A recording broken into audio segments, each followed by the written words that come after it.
नमस्कार दर्शक बंधु आज हूँ 31 जुलाई 2026 चलतु देखने आज सकाल पाणीपाग अपडेट। दक्षिण पश्चिम ओडिशा रे केतेक अंचल आज प्रबल वर्षा हो पारे।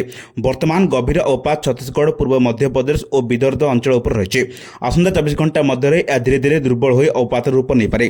तेज कौन रही खबर जदि एपर्यंत वीडियो को लाइक करना वीडियो को लाइक करने चैनल को सब्सक्राइब कर कमेंट माध्यम जानतु आपण क्यों जिले देखुं जहाद्वारा एभली पाणीपाग अपडेट आपण सार्वभौते पहुंची पार।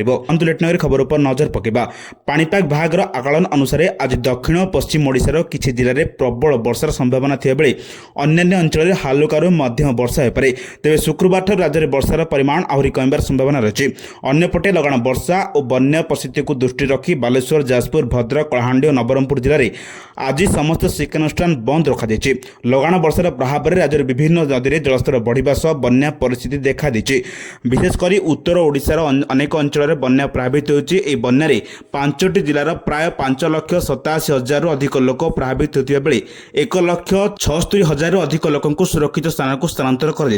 गत 24 घंटे वर्षा रेकर्ड अनुसार बरगढ़ जिलार विजयपुर सर्वाधिक 315 मिलीमीटर वर्षा रेकर्ड होछि। एहासह अनेक ब्लॉक रे मध्य भारी वर्षा होछि। जुलाई मासरे राज्यर स्वाभाविक ठारू अधिक वर्षा रेकर्ड होता जना पड़े। सेपटे महानदीर जलस्तर बढ़ुथिबारु कटक और जगतसिंहपुर अंचल में प्रशासन पक्षरु आवश्यक प्रस्तुति कर। आसंता किछि दिन राज्यर वर्षार प्रभाव कम रही पारे।